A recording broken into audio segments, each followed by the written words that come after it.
The Michigan 1994 cold case solved an arrest that shocked the Grand Rapids community. That is the headline. It reads, clean. It lands hard. The suspect is Mark Ellison, 56. Contractor. Church volunteer. Little League sponsor. He lives in a gray house with white trim on the west side, 2 miles from where 23-year-old art student Amy VanderLaan vanished. The morning of the arrest smells like coffee and wet leaves. A porch light clicks on. Low clouds hang over the maple trees. Tires hiss on damp asphalt as unmarked cars drift to the curb. Inside, a single mug on the counter steams. Bare feet on laminate. A newspaper folded to the weather. A clock on the stove shows 6:02. The knock is heavy, deliberate. 3 beats. Then a pause that swallows the room. Mark opens the door. Sergeant Dana Colt says his name. Her voice is steady. Her coat shines with dew. Mark Ellison, you are under arrest for the murder of Amy VanderLaan. No shouting. No scramble. Just the squeak of a loose hinge and the click of cuffs. Metal on bone. Breath fogs in the entryway. Across the street, a neighbor's dog barks twice, then stops. A coffee maker gurgles its last drip. A spoon trembles in the sink. By 7, cameras are parked at the corner. Tripods on wet grass. Cables coiled like sleeping snakes. Neighbors press to windows, faces pale in the blue light. They whisper the same word. Mark? It takes the city 1 breath to believe. It takes the family 1 sentence to finally exhale. Detective Colt calls Amy's parents at 8:12. Speakerphone on a kitchen table scarred by time. The house is small, neat, and quiet. A calendar still shows last month. A sketch of Grand Rapids in pencil hangs above the stove. It was Amy's. Colt says, "We got him." Linda VanderLaan closes her eyes. Peter grips the table. The coffee goes cold. 31 years loosen their hold by an inch. Here is what changed everything. A single drop of DNA. Preserved fabric from the back seat of Amy's Toyota. Stored in a sealed envelope. Logged. Dated. Untouched for decades. In 1994, it was a hope. In 2025, it became a map. A contracted lab extracts a profile with modern sequencing. The analysts clean the data. They build the lattice of markers. The profile travels to a public genealogy database with legal access. It sits for hours. Then it pings. Not a direct hit. A cousin. Second once removed. Enough to grow a tree. Names appear on a whiteboard. Branches arc over counties and years. Births. Obituaries.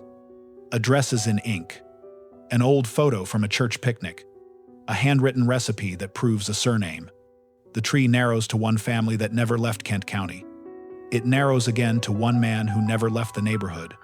Mark Ellison. Detectives do not rush. They tail him for weeks. They let routine reveal a pattern. Coffee at the same diner. Gas at the same pump. Porch lights at 9. Church at 10 on Sundays. They retrieve a cup from a trash can. They bag a napkin from a counter. They follow chain of custody like a prayer. Sign. Seal. Log. Drive. Deliver. The lab runs the comparison. The numbers return heavy. A near certain match to the unknown profile from Amy's car. The team sits in a conference room with flickering ballast lights. A wall clock ticks loud enough to be rude. Colt stares at the printout. She does not smile. She says, "We move." The arrest feels like a storm that never quite breaks. Gray, low, and certain. Mark's wrists are cuffed in his kitchen. The scent of dark roast still hangs in the air. He asks for his shoes. He asks for his jacket. He does not ask why. At the station, he says very little. He listens to the rights. He nods once. He asks for a lawyer. His face is neither surprise nor relief. It is the face of a man who has lived a long time with a secret. While forms print and doors buzz, the city fills with old memory. A flyer with a young woman's smile. A candlelight vigil on a cold sidewalk. A mother holding a photograph close to her chest. A search line in wet grass under stadium lights. Reporters set up in front of the courthouse. The seal looks solemn behind them. Microphones bloom like metal flowers. At 9:30, the chief steps to the podium. He names Amy. He names Mark. He names the charge. First-degree murder. He names the mechanism. Forensic genealogy. Questions fly. Did they know each other? Were there other cases? How could he live among us? The chief uses careful words. Acquaintances. Continuing investigation. 31 years. The word acquaintances lands like a stone in shallow water. It does not sink. It ripples. Cut to Amy's parents. Kitchen window light. A refrigerator with clipped headlines. The edges are curled and soft from years of touch. There is a drawing on the door. Charcoal. Half a face. A jawline. A brow. Unfinished. Linda says. She drew people she knew. Her voice is soft and steady. Her eyes do not leave the charcoal lines.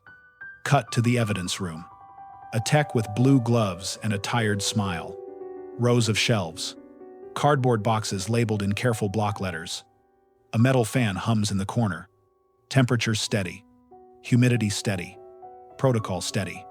He pulls the envelope that started this. He reads the case number. He feels the weight of paper and time.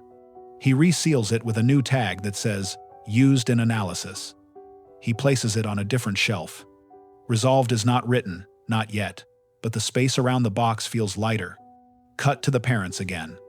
The house smells like lemon polish and old paper. A cat's bell tinks from another room. Peter sets 2 mugs down and does not drink. He says, Do we tell the neighbors? Linda says, They will know. Cut to Mark's street. The neighbor with the snowblower stands at his fence. He says to a camera, He helped me fix a gate last spring. He shakes his head once, slow. You never know a person, do you? Cut to the interrogation room. Walls the color of wet cardboard. A camera's red light steady in the corner. A metal table with old scratches that look like maps. Colt slides photographs into neat rows. Amy's car. The seat fabric. The lab report. Mark studies the table edge. He traces a groove with his thumb. Then he stares at the camera for one long beat. He says nothing. Silence can be a sound. In here, it is a ceiling fan with a faint click. It is the rubber on chair legs. It is the buzz of old lights. The legal steps move fast. A judge reads the charge. No bond. A public defender meets a new client with a large file and a small window of time. Reporters read statements on sidewalks and in front of brick walls. In living rooms across Grand Rapids, people speak Amy's name out loud for the first time in years. They remember the girl from the coffee shop. The one who sketched people while the espresso machine chuffed. The one who walked everywhere. The one who kept extra pencils in a jar by the door. They remember that autumn of 1994. Short days. Long shadows. Air like glass. They remember the search parties. Open palms, pushing aside cattails. Boots soaking through in the river grass. A whistle blowing to reset the line. They remember the years after. Holidays with one chair left empty. A porch light left on for no one. A mother who never moved the coat from its hook. And now this morning, sirens for a few seconds. Then quiet. Then the sound of a printer spitting forms and timelines. Then the thrum of news vans heading for the highway. Here is the evidence, stated plain for anyone who might doubt. What it is, a genetic profile from the fabric of Amy's back seat. How it was processed, modern sequencing, contamination controls, documented custody, independent confirmation with a covert reference sample. Why it matters. It places Mark's DNA in Amy's car, where it should not have been, on the night she vanished. Counter-argument, addressed now. Could transfer be benign? He says he never rode in her car. He says they did not date. He says he did not help her move, did not fix a flat, did not carry a box to the back seat. No innocent contact to explain the profile. The science speaks, and the silence around it makes the words louder. By noon, the sky breaks and lets a watery sun through. The courthouse steps shine.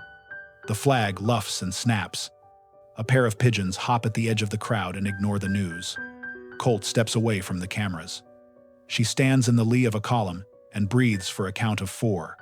Her phone buzzes. The lab has rechecked the numbers. The match stands. She texts her team one word: confirmed. Across town, the VanderLaan home takes on visitors.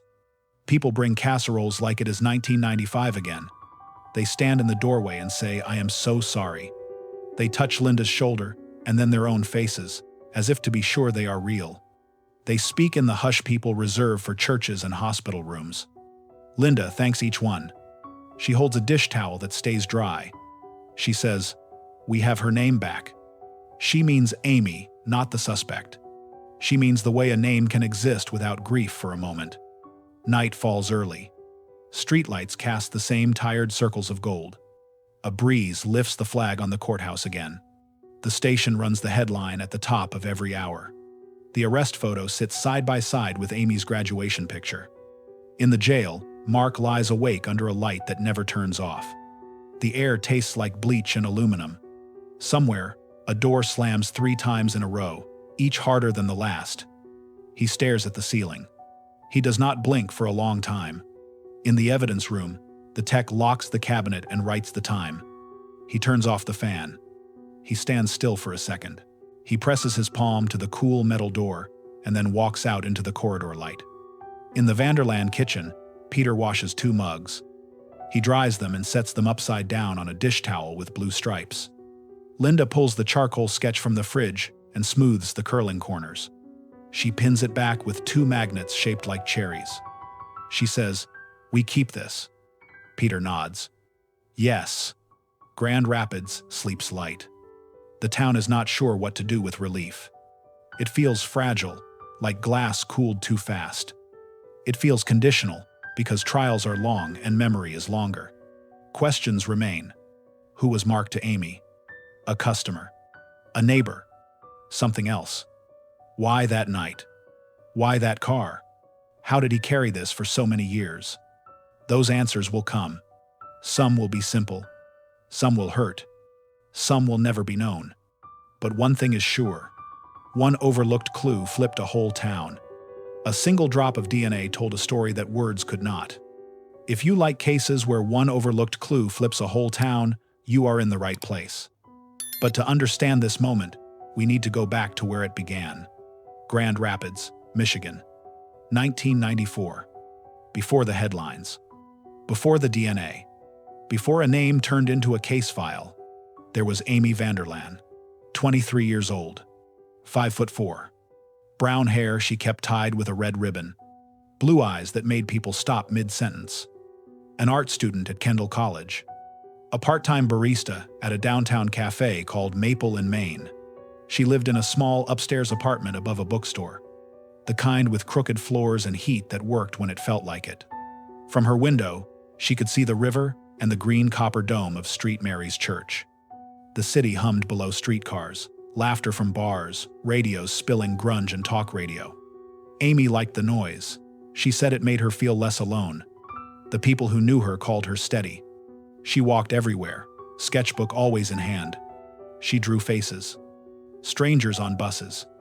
The woman who sold flowers at the market. Even the bar regulars who slumped over half-finished beers. She had a habit of giving away her drawings.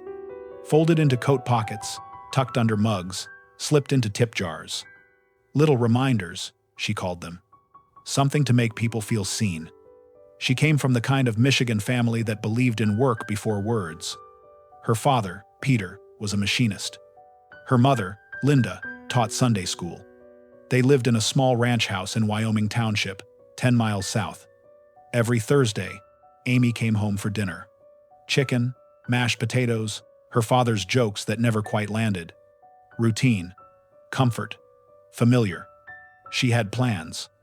After graduation, she wanted to open a studio portraits and community art classes. She even designed a flyer. A VanderLaan studio, creating a place for people to be themselves. That flyer sat in her desk drawer, unfinished, like the sketch on her fridge door. Grand Rapids in '94 was a city halfway between old and new. Factories closing, coffee shops opening, brick warehouses turning into galleries. A town trying to reinvent itself. The air smelled like river silt and sawdust. Streetlights buzzed over empty corners. There were still payphones on every block, and you could buy gas for $1.13 a gallon. Most people didn't lock their doors. At least not every night. It was the kind of place where everyone waved at the mailman, and everyone knew when you bought a new car. So when Amy went missing, it wasn't just her parents who felt the hole. It was the whole block. But before that night, before everything turned, Amy's life was small but full. Classes, from 9 to 2. Coffee shifts from 3 to 8. Sketches between orders. Late walks home under streetlights that hummed like bees. Her boss at Maple and Main, Trevor Shaw, said she was reliable.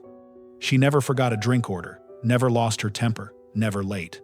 He said she wore a small gold pendant, a gift from her sister, Emily. A sun shape, simple and warm. The cafe drew regulars. Office clerks, artists, construction guys finishing shifts. It wasn't unusual for Amy to chat with customers while sketching between orders. That was her rhythm. Draw, smile, pour. One regular stood out. A man in his late 20s or early 30s. Always polite. Always quiet. Paid in cash. Sat in the same corner near the window. He said little more than thank you, but he watched her draw. No one knew his name. Not then. Her apartment mirrored her life. Tidy, minimal. Walls lined with sketches clipped by wooden clothespins. A record player near the bed.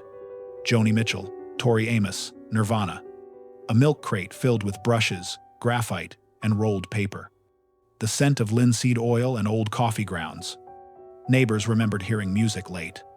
Not loud, just enough to know she was awake. A lamp, always on near the window. The landlord, Mr. Donnelly, said she mailed rent early every month. No parties, no complaints. He described her as the kind of tenant you forget is there until she isn't. Fall came early that year. The leaves burned red by mid-September. Morning frost on car hoods. Street corners littered with flyers for art shows and local bands.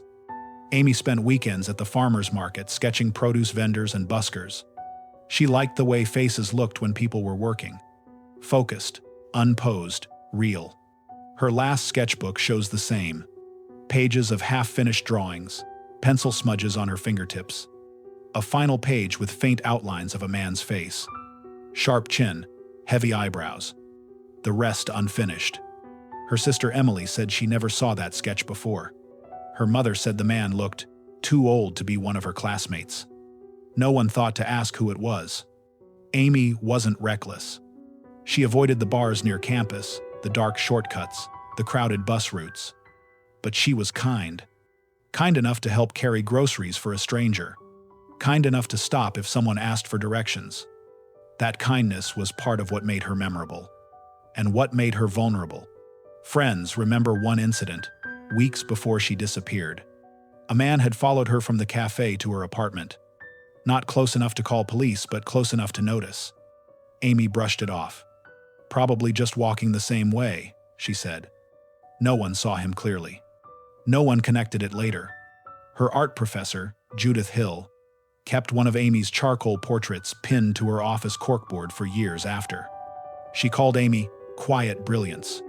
She didn't speak often, but when she did, you listened. She saw people the way a lens sees light. Hill said Amy had recently been working on a project called Faces of the City. She wanted to capture the unnoticed janitors, cashiers, bus drivers, people who vanish into routine. She never finished it. Half the folder remained blank. The night she vanished, Grand Rapids was wrapped in autumn mist. Streetlights glowed halos through fog. The river looked metallic under the bridge lamps. Amy had finished her cafe shift at 8. She'd stayed behind to help clean the espresso machine, then left through the side door carrying her backpack and sketchbook. A regular remembered seeing her wave goodbye, then walked toward the parking lot where her old Toyota waited. That was the last confirmed sighting. Her car was found the next morning, still in its spot. Doors locked. Keys gone. Purse on the passenger seat. Thermos half full of cold coffee. The details were ordinary. That's what made them terrifying. In the months after, Her name became shorthand for loss. Posters with her photo hung in diners, bus stops, school gyms. Missing since October 3rd, 1994. Reward, $10,000. Search parties combed through the outskirts of town. The smell of damp earth. The sound of boots in grass. Helicopters thudding overhead. K-9 units tracing air that held no scent. Each search ended the same way, nothing. Newspapers called it the vanishing on Maple Street. Some whispered about a serial predator. Others said she ran off with someone. But her bank account stayed untouched. Her sketchbook stayed behind. And her parents never moved her things from her room. For a while, Grand Rapids froze in that moment. Shops closed early.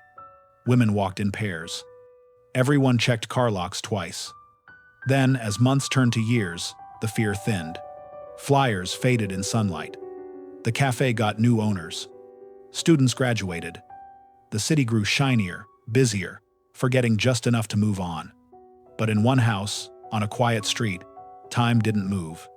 Every Thursday, Linda still set a place at the table. Every Christmas, she still wrapped a small gift labeled Amy. Not hope, exactly ritual. Peter kept her car in the garage. He ran it once a month to keep the engine from seizing. He said he could still smell her perfume on the seatbelt. When the case went cold, the file was thin. No suspects strong enough. No evidence that pointed anywhere solid. Just interviews, sighting maps, and the physical remnants of a life interrupted. The city eventually filed the case under unsolved pending leads. But for her family, the word pending was just a knife turned slow. They held yearly vigils by the Riverwalk. Candles in mason jars. Photos printed and laminated against the rain. Each year, fewer people came. By 2003, it was just the family and a few old classmates. Still, they lit the candles. Still, they spoke her name out loud. Now, looking back, the pattern seems clear. The man who sat in the cafe corner. The face in her sketchbook. The quiet street 2 miles away from where he lived. But in '94, those details were just noise. Scattered. Unconnected. Detective Colt wasn't even on the force then. She was a kid in high school, hearing Amy's name on the news while eating dinner with her parents. She remembers the photo, a girl with a half smile, holding a pencil in her hand. She remembers thinking, someone like that doesn't just vanish. Years later, she'd inherit the cold case box. A cardboard relic that smelled faintly of dust and glue. Inside, photos, transcripts, and a plastic evidence bag labeled car seat rear upholstery. The sample that would, decades later, speak louder than any witness ever did. Amy's story isn't only tragedy. It's the echo of a small town before it hardened. It's a snapshot of what Grand Rapids used to be before fear moved in. Before DNA turned whispers into truth. Before her name became a case number. For a while, she was just a girl with a sketchbook walking home through the fog, trusting her world to stay gentle. And for 31 years, that trust hung over this city like unfinished art. Now, the lines are finally connecting. But to understand the night everything changed, we have to step into that last ordinary day and follow Amy through the hours that still haunt Grand Rapids. Morning comes quiet. A cheap alarm chirps at 7. Amy turns it off on the first ring. She sits up slow, bare feet on cold wood. Light slips through thin curtains. The city hum is gentle below. She makes oatmeal on the 2-burner stove. Honey, a pinch of salt. Radio on low. Weather says cloudy, chance of afternoon fog. She nods like the sky asked her permission. She pulls on a gray sweater. Black jeans. Her gold sun pendant. Hair in a knot with a red ribbon. She checks her backpack. Sketchbook. Charcoal pencils wrapped in a tea towel. 2 pens. Bus card. $20 in singles. She pauses, adds her small thermos. Tea will carry her through mid-morning. She leaves the record player off. She likes the quiet today. On the way out, she straightens a photo on the wall. Her and her sister in front of the zoo. Smiles too big for their faces. The stairwell smells like dust and old varnish. Mr. Donnelly is in the hall with a toolbox. He tips his cap. Tell that bookstore guy to call me about the furnace. Amy smiles. I will. Outside, the air has that Grand Rapids bite. Leaves stalk the gutter. The river looks steel gray. A bus driver waves as he passes. She waves back. She knows him by the name on the pin. Gerald. She walks the 5 blocks to campus. Her boots scuff, fallen elm leaves. She tucks a strand of hair behind her ear. She feels ready.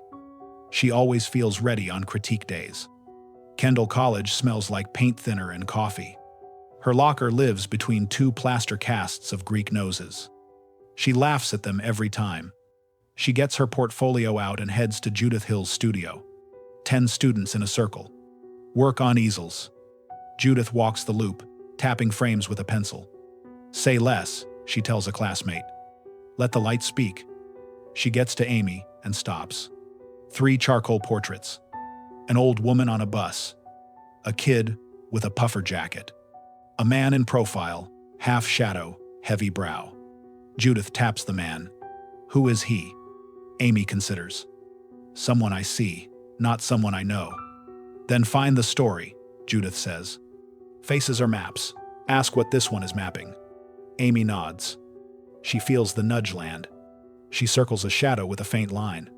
She will add that later. At 10:30, she calls her mother from the hall payphone. She feeds it 2 quarters. Hi, Mom. Linda is already smiling in her voice. Thursday dinner? Of course, Amy says. Do you need anything?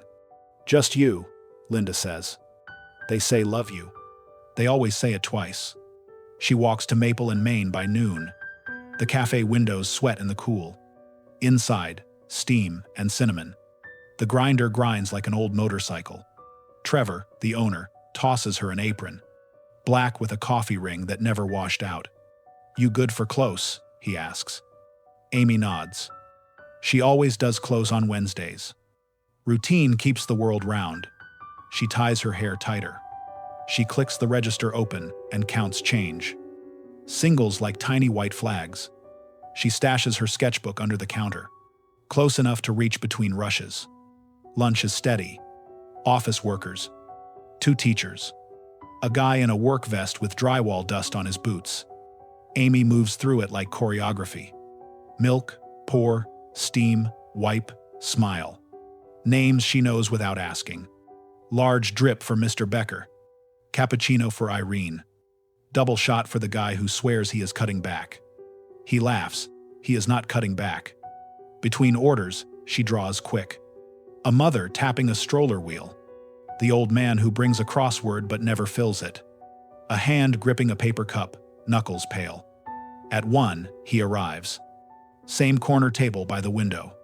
Same cash payment. He orders a small black coffee. He folds the bills with careful hands. He wears a contractor jacket. No logo today. A simple gray cap. His eyes scan the room and then settle on Amy. Not in a way that makes a scene. In a way that records. Thanks, he says when she brings the cup. His voice is even. He glances at the sketchbook under the counter. You draw quick. Amy smiles. Practice. He sits for a long time. Does not read. Does not write. He just drinks slow and looks out the window as if waiting for weather. Trevor leans near the espresso machine. Low voice. You know him? Regular, Amy says. Trevor nods and watches the man for 1 extra second. Managers notice things. Sometimes they do not know why. At 2:30, Emily texts from an old Nokia. It buzzes twice in Amy's apron. Dinner Saturday. Bring your sketchbook. Amy smiles. She types back with numbed thumbs. Yes. At 3, the after-school drift begins. 2 teens split a muffin. One writes a band name on a napkin. Amy draws their hands and tucks the sketch in the tip jar. They whisper, delighted. People love to be seen. At 3:30, a man sticks a flyer on the community board. Contractor. Decks and porches. Small print with tear-off tabs. The name at the bottom is neat block letters. She does not look long enough to fix it in memory. She is wiping a pitcher. Milk steam curls up and takes the breath of that moment with it. At 4, Amy takes her 15. She goes out the side door to the alley. She leans against brick that remembers summers and winters. She sips tea from her small thermos. The alley smells like wet cardboard and yeast from the bakery 2 doors down. She opens her sketchbook to the last page. She sketches a jawline, a brow, a cap brim. She stops before the eyes. She always leaves the eyes for last. A delivery truck backs in with a beep. She closes the book and steps aside. The driver nods. "Sorry." "All good," she says. She goes back in. Her break is over. At 5, Gerald, the bus driver, steps in. He takes a regular coffee and a slice of banana bread. He tells Amy the fog is already moving up from the river. "Be careful heading home," he says. "I will," she says. She always says that. At 5:15, the quiet man by the window stands. He clears his cup. He places a tip in the jar, folded tight. He meets her eyes for the first time that shift. "Good night," he says. "Night," she answers, automatic. He leaves.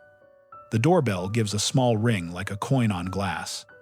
At 5:30, the cafe thins. At 5:45, Amy starts her closing routine. She writes the inventory number in a black composition book. She pulls the mats and sweeps. She washes the steam wand with the calm of a surgeon. She hums a piece of a song without words. Trevor counts down the drawer. He hands her the deposit bag. She tucks it in the safe under the counter. He flips the sign to closed. He shrugs on his jacket. "Lock the side and front," he says. "Call me if the machine acts up." "Will do," she says. He leaves with a wave. She is alone. She likes the quiet when the machines stop. At 6, she props the door to sweep the last crumbs. A woman taps the glass and mouths, "Are you open?" Amy smiles and shakes her head. She points to the sign. The woman nods and moves on. Amy locks the side door. She shuts the lights in sequence. Back bar. Register. Overhead. The cafe becomes a reflection in its own windows. She picks up her backpack. She slips her sketchbook inside. She checks the safe once more. She takes the trash out to the alley. She locks the alley door behind her. The key turns with a metallic click that hangs in the cool air. She steps into the street glow. Fog has arrived. It thins the edges of buildings. It blurs distance into suggestion. Her Toyota sits in the small lot behind the cafe, under a streetlight that flickers between pale and paler. She likes this spot. It feels watched. She walks past the community board. The contractor flyer flutters on one corner. Someone has torn off 2 tabs. She does not notice. She is thinking about the jawline she drew. She is thinking about whether the mouth turns down or up. She reaches the car and pauses. She listens. Footsteps somewhere. A radio in an apartment above. A dog barks twice and stops. Her heart stays steady. She unlocks the door and gets in. She sets her backpack on the passenger seat. She places her purse beside it. She puts her thermos in the cup holder. She checks her mirrors, habit born from a father who taught her to drive in a church parking lot. She turns the key. The engine coughs, settles. Headlights roll over the brick wall. A figure moves at the edge of light.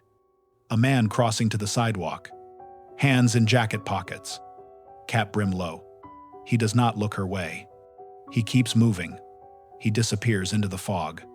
Amy breathes. She puts the car in reverse. She pauses.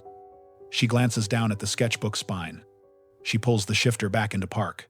She reaches for the book and taps it twice like a superstition she does not know she has. She backs out. She pulls onto Maple. She looks both ways and rolls through the stop sign. She heads toward the river, then turns right, then left, following the path she could drive with her eyes closed. A bus glides past. Gerald at the wheel. He lifts 2 fingers from the steering wheel in a familiar salute. Amy smiles and lifts her hand in return. 2 ships. Brief light. Back to their lanes. On the corner, a man in a contractor jacket stands under a payphone awning. He watches cars. He does not lift his hand. He does not need to. Amy stops at a red light and looks at the reflection of her own headlights in a storefront window. She likes how warm they look in the glass. She thinks about calling Emily to confirm Saturday. She thinks about calling her mother just to say goodnight. She decides to wait until she is home. Calls are for kitchens, not for stoplights. She drives the final blocks. Street by street, the city quiets. A neon open sign squints and gives up for the night. The river breathes mist into the low places. She parks behind her building. Same spot. Same alignment. The habit of a person who arranges the world into order and expects the world to thank her for it. She turns off the engine. She sits for a second. She collects the small things of her day. Backpack strap, purse handle, thermos, keys to yarn on her finger. Footsteps again. Closer this time. She looks up. A man is crossing the lot. He looks like any worker at the end of a shift. He looks like any neighbor. He looks like anyone. He raises a hand without waving. Half a greeting. Half a request. She cracks her window 2 inches. This is the version of caution she has learned. "Do you know which way to the river walk?" he asks. His voice is even. It could belong to anyone. She answers without opening wider. 2 blocks, then left. He nods. Thanks. He steps back. He does not leave. A choice lives here. In the space between courtesy and boundary. In the pause no one marks on a calendar. She lifts the keys. She hesitates. "Do you need anything else?" She hears herself ask it and wishes she had not. He steps closer. He leans toward the crack in the window. His breath fogs the glass for a heartbeat. "Sorry," he says, voice softer now. "I think I know you from the cafe." The hairs on her arms lift under the sweater. She does not know why. "Not yet." She says, "We are closed." She keeps it simple. She reaches for the lock button. Too late. There is movement. Fast. Practical. Practiced enough to be smooth. We do not see what follows. We do not need to. We hear the scuff of a shoe on gravel. We hear a thermos fall and roll under the seat. We hear keys hit the floor mat and click hollow plastic. A car door closes. Another opens. Silence holds its breath. Streetlight hum builds and fades. A moth taps the bulb and rests. Time passes. Minutes.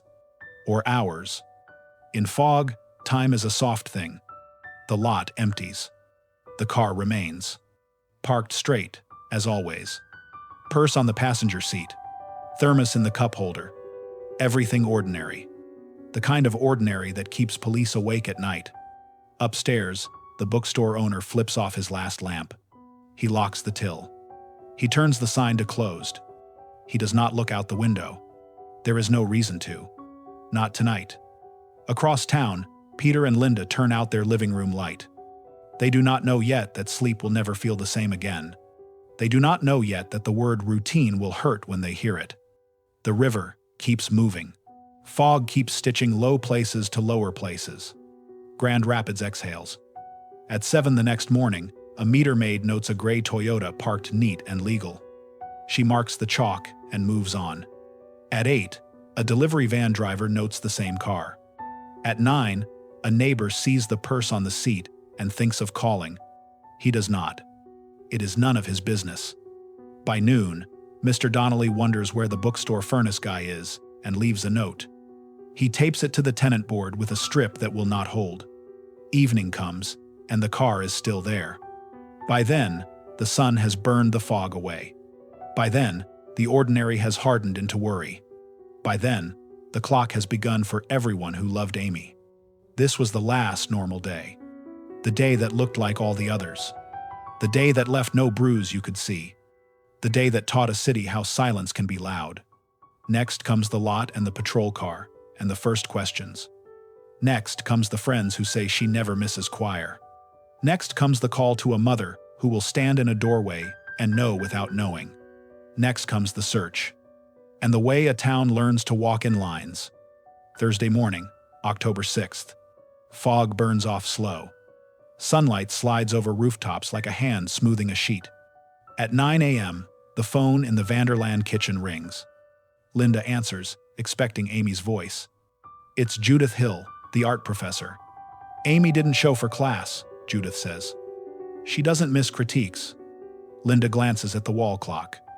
She tells herself there's a reason: a flat tire, a cold, something small.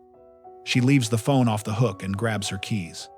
Peter is already outside warming up the car. They drive the same route Amy always takes. The bridge, the river road, the coffee shop. The cafe sign reads "Open." Through the window, Trevor stands behind the counter. He looks up, sees them, and his expression falls. "I thought she called in sick," he says.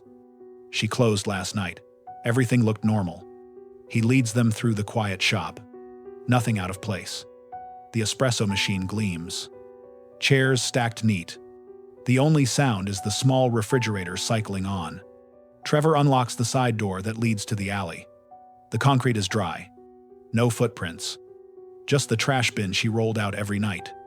Behind it, the small parking lot. Amy's Toyota sits under the same flickering streetlight, perfectly straight in its space. Doors locked. No damage. Purse visible on the seat.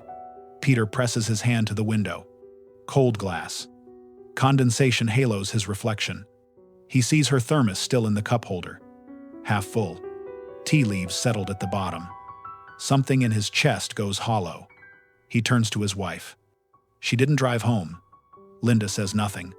She just shakes her head and whispers her daughter's name like a prayer. At 10:15, Grand Rapids police log the call. Officer Michael Denton responds first.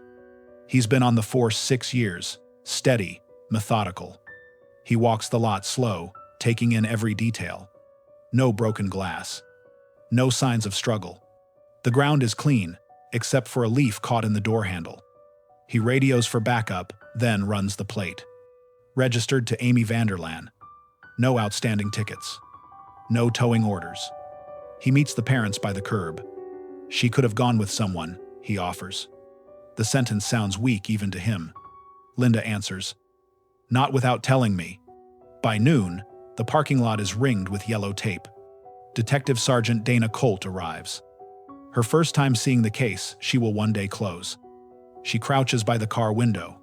She takes a long look at the thermos, the purse, the notebook on the passenger seat. She looks at the ground. She says to Denton, "Whoever did this, they knew her routine." The news moves faster than the paperwork. By 2 o'clock, a local radio station runs a brief bulletin. Police are searching for 23-year-old Amy VanderLaan, last seen Wednesday night leaving work at Maple and Main Cafe. By 4, volunteers gather in front of the cafe. Students, neighbors, bar regulars. Trevor brings a stack of flyers printed on the shop's old black and white copier. They hand them out to passing cars. The air smells like paper and gasoline. Fog starts to drift in again from the river. At 6, Sergeant Colt holds the first briefing inside the cafe. Maps spread across the counter. Pins mark the riverwalk, the downtown alleys, the park trails. She divides the volunteers into groups. Stay in pairs. Call if you find anything that doesn't belong. That night, searchlights cut across the riverbanks. The air is damp and full of voices. Flashlights flicker between trees. Dogs bark in the distance. A boy from the art college finds a small pencil in the grass near the lot. He brings it to Colt. She bags it, marks it, sets it aside. It will later test negative for anything helpful. Still, she keeps it. Sometimes small things matter later. By midnight, the searchers return to the staging area, faces gray with exhaustion. No Amy. No sign of struggle. Just silence. Friday morning brings television trucks. Blue jackets with white station logos. Reporters rehearsing lines in the cold. The story hits the evening news. Missing art student. Last seen closing cafe. Vehicle found untouched. Viewers at home see Amy's photo soft focus, half smile, pencil in hand. They see her parents holding on to each other outside the police station. The city reacts the way small cities do. Shock first, then vigilance, then fear. Coffee shops tape the flyer near cash registers. Bus drivers keep a copy on their dashboards. Bar patrons trade theories that sound more certain after 2 drinks. But certainty never shows up on paper. By the weekend, the search expands. Colt calls in state police for K-9 units. They sweep the river trail, the old railway yard, the abandoned textile mill. Nothing. No clothing. No footprints. No trace. At dusk, volunteers gather in the cafe again. Trevor brews free coffee for anyone willing to keep looking. The air inside smells like tired hope. A student points at the flyer board by the door. "The contractor notice," she says. "I think it's new." Colt steps over, reads the paper. The name M. Ellison printed in block letters. She writes it down. Routine procedure. At the time, it means nothing. Saturday, October 8th. The VanderLaans hold a vigil outside the cafe. Candles in jars. Photographs printed at the drugstore. The city comes out in coats and gloves. Someone plays guitar softly near the curb. Linda stands near the front, hands clasped. She thanks everyone, voice steady but distant. She loved this town, she says. She believed people were good. When the crowd disperses, Sergeant Colt remains behind. She watches the candlelight flicker against the shop window, her notebook already full. She writes one more line. Car still locked. No signs of flight. Keep looking at locals. Sunday brings rain. Hard, cold, relentless. It washes chalk from sidewalks, mud from boots, optimism from faces. Inside the police station, Colt reviews tapes from nearby traffic cameras. The resolution is poor. Shapes, not people. A blur that could be any car, any night. She circles one timestamp 6:07 p.m. A figure near Amy's Toyota. Unclear. Tall. Jacketed. Gone in 2 frames. She stares until the pixels blur into nonsense. She leans back and closes her eyes. There are moments in an investigation when silence feels heavier than noise. This is one of them. Monday morning. Reporters ask for updates. There are none. The car has been towed for processing. The cafe reopens under nervous stares. Trevor keeps Amy's apron folded under the counter. In the VanderLaan home, the phone keeps ringing. Tips. Rumors. Psychics. People who think they saw her at a gas station, a rest stop, a bus depot. None of them true. Peter answers every call anyway. Linda sits by the window, watching the mailbox. The porch light burns day and night. By the end of the first week, the optimism fades. Volunteers return to work. Cameras leave. The city exhales and keeps breathing. Sergeant Colt files her interim report. Abduction likely, local offender possible, continue interviews. The last line is personal, added in pen. We will find her.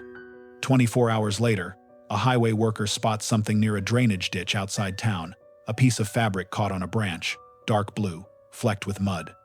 He calls it in. Colt drives out, heart steady. The fabric turns out to be from a discarded jacket. Men's, not women's. But she keeps it. Every false lead tells her where not to look. The real clue is already waiting somewhere she hasn't checked. It will take 3 decades to find it. For now, Grand Rapids waits. Fog returns each evening, hanging low over the river. The lights along Main Street burn later than usual. People look twice at shadows. Amy VanderLaan is gone. Her car sits in the impound lot, her sketchbook sealed in evidence. And the city begins the long, slow ritual of fearing the dark. Winter took the city first. Then the years did the rest. 1995 arrived with hard snow and thin light. Grand Rapids moved slower. The cafe on Maple and Main closed before dark. The river wore a lid of ice that chimed when wind skated over it. Inside a gray metal cabinet at the police department, a manila folder slept. VanderLaan, Amy. Tabs the color of old corn. Edges rounded from hands. Detective Dana Colt stopped by the cabinet more than she needed to. She did not open the file every time. Sometimes, she just pressed a finger to the label. A vow, without words. She drove past the parking lot on her way home. Not because procedure required it. Because grief builds routines of its own. The lot always looked the same. A single streetlight, patient and weak. A rectangle of asphalt, where a gray Toyota once sat straight and sure. Still here, Colt would say, to no one. Then she'd drive on. By spring, The posters had curled at the edges. Ink bled to the color of weather. New paper replaced old paper. The smiles never changed. Tips arrived in bursts. A woman swore she saw Amy at a bus station in Detroit. A trucker thought she hitchhiked west on I-96. A caller from a payphone promised a confession if the reward doubled. None of it held. When rumor meets evidence, rumor loses. The department logged every lead. Deputies highlighted names with dying yellow markers. Colt added dates in neat block letters. Then she filed them in the drawer no one wanted. She wrote a line to herself at the bottom of every summary. Revisit when science catches up. She did not know how soon that would matter, or how long it would still take. The VanderLaans learned the posture of survival. Peter set 2 plates every Thursday. He didn't move the second plate when it stayed empty. He talked to the chair like his daughter was late, not gone. Weather. Work. Minor league scores. He carried conversation like a candle in wind. Linda handled the quiet differently. She turned the quiet into chores. Cleaned, cooked, cataloged. Labeled boxes in the basement with her tidy script. Saved. Donate. Amy. Every morning, she opened her daughter's bedroom window. Just an inch. Even in winter. Let the air in, she'd say. Let the light in. As if air and light could carry a girl home. They added a small ritual that first October. A mason jar with a tea light on the front step. They kept it burning until the wax made a lake, then a shore, then a low white country. Neighbors brought soup and awkward sentences. People mean well. Words do not always know how. 1996 brought a new detective to the unit and no new leads. Evidence budgets shrank. The lab could test blood and semen, fibers and prints. But only if you had enough of them. Only if time had not rubbed them thin. Amy's car had been processed twice. The bagged items inventoried, sealed, shelved. One envelope held fabric from the back seat, swabbed where a faint spot looked suspicious under alternate light. In '94, the technology shrugged. No profile, the report read. No profile meant no voice. Colt pushed anyway. She sent memos that returned with polite stamps. Denied, pending funding, reassess next quarter. She underlined one sentence in a journal article about new extraction methods. Trace DNA recovery is improving at the edge cases. She cut the line out and taped it inside the file. Edge cases, she murmured. As if people lived on edges by choice. Time taught the town a new language. Caution at night. Buddy systems. Keys pressed between fingers like teeth. You could hear the change in sidewalks after dark. Footsteps closer together. Voices lowered. Doors locked with an extra turn just to hear the click. The cafe changed owners. The name stayed the same. Maple and Maine meant something more than coffee by then. It meant keep your eyes open. It meant be kind, but careful. Trevor kept Amy's apron in a back drawer. Every few months, a new barista would ask about it. He'd tell the short version. The one who drew people. The one we still wait for. People nodded. Then they steamed milk and wiped counters and tried not to picture the empty parking space behind the shop. 1998. 2 years gone. The file thickened with paper and thinned with hope. Colt still drove past the lot. She still said, "Still here." A promise and a complaint. She made a follow-up call to the state lab. "Anything new we can try?" A sigh on the other end. "Not yet." She wrote a date in the margin anyway. Sometimes writing the date is the only way to move a day forward. By 2000, a new century arrived with new tools. DNA went from miracle to method. Labs spoke in peaks and alleles. Courts learned new words and new weight. Cases in other cities thawed. A child found. A woman's killer named. Families with different last names let relief roar out of them like weather. Grand Rapids watched those stories and believed in them like superstition. If it can happen there, maybe it can happen here. Colt sent another request. Different lab. Better reagents. Same result. Insufficient. She looked at the bag with the fabric swab and imagined noise hiding inside it. Not gone. Just quiet. She wrote another line beneath the denial. We are early. Not wrong. The VanderLaans tried counseling. They tried church. They tried silence. Peter quit trying to fix the car in the garage. Every attempt ended in a wrench clattering to the floor and his hands on his knees and a breath that would not lift. He started planting tomatoes instead. You can measure progress in inches with tomatoes. You can point at fruit and say, "I did that." You cannot say that about missing. Linda kept the porch light on through storms that snapped branches and flattened fences. Neighbors told her it wasted electricity. She nodded and turned it back on. Years stacked. 2005. 2010. 2015. Deputies retired. Buildings changed hands. The bookstore under Amy's apartment became a boutique that sold candles that smelled like places they had never been. Colt moved up again. Sergeant. Lieutenant. A brass nameplate on her door that people knocked on with respect. On the wall behind her desk, she hung a whiteboard that never got erased. Amy sat at the top in black marker that had faded to brown at the edges. Below, a short list of the few things she knew as true. Last seen, closing Maple and Main. Car locked, purse inside. No confirmed sightings after 8 p.m. Evidence preserved. Do not stop. When colleagues teased her about the board, she smiled. Some notes are for me, she said. In 2020, the pandemic paused the city. Streets emptied. Windows filled with signs that said, "We're still here." The department slowed, then shifted. Backlogs became to-do lists. In Lansing, a state initiative pushed for digitizing old case files. Shelves of boxes turned into rows of scanned barcodes. An evidence manager named Ralph ran gloved fingers along labels, pausing when a date blinked at him like a yearbook photo. VanderLaan, A. 1994. He pulled the box. He checked the log. He typed the entry and watched the system spit out a new sticker with a fresh number. Recatalogued. Reconsidered. Re-seen. Inside, the fabric swab waited. Sealed in a smaller envelope. Red evidence tape still sharp, where a younger tech had initialed with a flourish. Ralph smiled at the initials. People used to sign like they were making promises. He moved the envelope to a tray marked Priority, Trace. Not because policy told him to, because something in the air around the paper felt like a hand on his shoulder.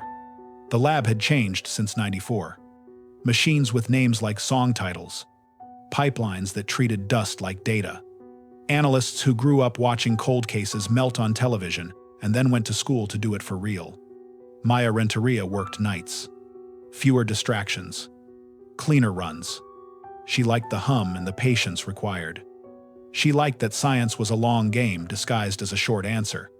She opened the chain of custody sheet. Every signature present. Every date legible. The envelope intact. She photographed everything, then cut a new edge, then removed the swab with tweezers like it weighed more than paper. She ran the extraction. She ran the amplification. She waited for peaks to appear on a screen that looked like a city skyline arriving in fog. Lines rose. Not many. Enough. Male profile. Partial but crisp. Maya did not shout. She breathed out slow and tapped the desk twice. Then she called her supervisor. "It's real," she said. "It's clean." CODIS returned nothing. The profile did not belong to a man in the database. Not a felon. Not a past arrestee. A ghost with fingerprints made of math. That is where forensic genealogy begins. Not with a suspect, but with a crowd of strangers who share grandparents with someone who matters to your case. Michigan had joined the wave. They had contracts with experts who spoke family the way others spoke code. A consultant built a spreadsheet that looked like a quilt. Matches in Illinois, Indiana, the Upper Peninsula. Second cousins, third cousins. A cluster near Kent County that made the room lean toward it. They built backward before they built forward. Great-grandparents became names again. Old obituaries became maps. A marriage announcement in a 1968 church bulletin tied two families into one. On a Tuesday, at 3:12 a.m., the tree narrowed to a single branch with a neat row of leaves. The consultant circled one leaf in red. Ellison, Mark. Grand Rapids address. Contractor license, Age, consistent with 1994. Lives 2 miles from Maple and Maine. The room went quiet in the way rooms do when noise would be rude. They called Colt. Colt did not say, "Finally." She did not say, "I knew it." She said, "Tell me everything." The team laid out the tree like a treasure map. They traced the line with a capped pen. Names, dates, migrations. Weddings that put people in the same place at the same time. Colt asked the first 2 questions any detective asks when a name lands. Could it be someone else on that branch? Could the connection be innocent? The genealogist answered both without poetry. Low probability for someone else, given the segment sizes. Innocent contact is unlikely. The DNA is on the car seat. The victim's routine does not place this family in her circle. Colt nodded. Then we move like we have one shot. Surveillance started small. 2 cars, with easy paint colors. An officer with a ball cap and a grocery bag. A second, with a reflective vest that made everyone ignore him. Ellison left for work at 6:45. He bought coffee at a shop near a lumberyard. He ate lunch in his truck. He waved at neighbors and shoveled sidewalks that weren't his when it snowed. His life looked like a commercial for a reliable man. That is not a defense. It is camouflage. Colt ordered a trash pull. Legal in their state if the bin is at the curb. A Tuesday night, a black plastic bag, a coffee cup with a brown ring where a lip had been. Chain of custody again. Photographs. Signatures. Zippered evidence pouches with crinkled sounds that make people talk softer. Back to Lansing. Back to Maya. She ran the sample with careful hands and a face that did not show hope, in case hope turned out to be noise. Numbers lined up. Peaks kissed peaks. The skyline matched the skyline. Probability of a random match. So small, you'd find a single grain of sugar in Lake Michigan first. Maya called, "Lieutenant, we have him." Colt looked at the board on her wall. Amy at the top. She uncapped a marker and drew a line under the last item. Evidence preserved. Next to it, she wrote one word. Answers. Paperwork moves slower than adrenaline. Warrants require signatures and sentences that sound like they belong in court, not conversation. Colt wrote them clean. She did not add adjectives. Judges trust verbs. The plan was simple. Arrest safe. Interview recorded. Search by the book. Colt slept 3 hours the night before. She made coffee at 4 and stood at her kitchen sink in the blue dark and said Amy's name out loud. A habit she apologized for to no one. Her phone buzzed at 5:50. Teams staged. Vehicles rolling. She put on her coat. She checked her badge. She checked her pen. She walked out into a morning that felt exactly like any other morning until it didn't. The unmarked cars slid against the curb outside a gray house with white trim. The grass wore a thin frost. A porch light burned somewhere between yellow and tired. Colt knocked once. She could hear a coffee maker give its last sigh. When the door opened, she said his name and watched recognition unclench and recalcify inside his face. "Mark Ellison, you are under arrest for the murder of Amy VanderLaan." He didn't ask who. He didn't ask why. He looked past Colt at the street like he expected the town to be standing there, shrugging at him. Cuffs. Rights. The walk to the car that takes 3 seconds and 10 years. A neighbor appeared at a window and put a hand to her mouth. She didn't open it. Some news enters through eyes only. At the station, the clock on the wall sounded rude again. Someone brought in donuts because that's what people do when big things happen. The donuts went untouched. Colt set the case box on a table. She put her hand on it a moment. You do not bless evidence, but sometimes you think of the word. A lab emailed a final confirmation while Ellison sat in a room the color of cardboard. Match re-verified. Chain intact. The numbers did not change. Numbers do not get nervous. Colt sat across from him and placed a photograph between them. The cafe. A window reflecting streetlight.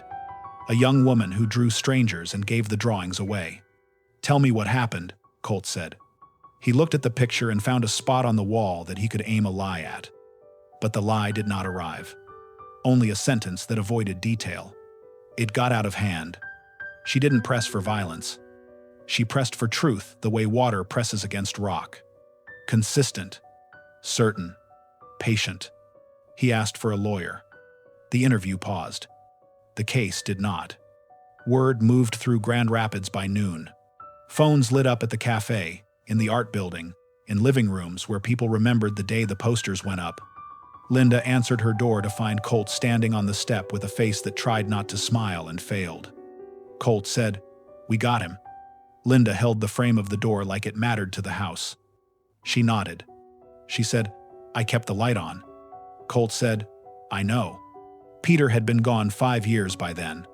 Linda looked up at the sky and said his name. "I told you." That is what the look said. She took the gold sun pendant from a small dish by the sink and held it.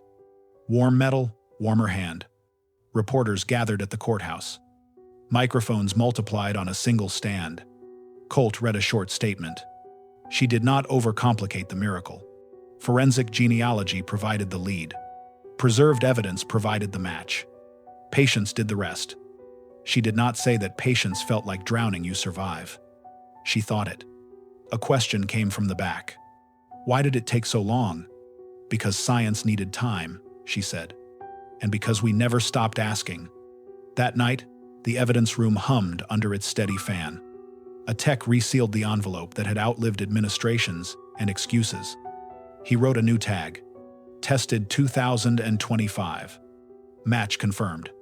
He paused a beat, palm flat on the box, then slid it onto a shelf that felt lighter for what it now held. Across town, a light in a small kitchen burned soft. Linda placed Amy's sketchbook on the table and opened to the last page. A man's profile, unfinished. Jaw. Brow. A suggestion of a mouth. She touched the paper and did not flinch. "You saw him," she said. "You always saw people." Outside, the river carried the city's reflection without comment. A bus sighed at a stop sign. A coffee grinder hissed somewhere behind glass. The silence that followed was not empty. It was full of names finally spoken aloud. It was the sound of a town letting its shoulders drop 1 inch. 31 years is a long time to hold your breath. Somewhere, you could hear the exhale. And in the brief, holy quiet that followed, a new sound began. Paper turning. Doors opening. Other detectives pulling other boxes. Looking for the one overlooked clue that flips a whole town. The trial ended. The town exhaled. For the first time in 3 decades, Grand Rapids had an answer. Not a perfect one, not one that erased the loss, but an answer all the same. Detective Dana Colt stayed on the force another year. She trained younger investigators on cold case procedure.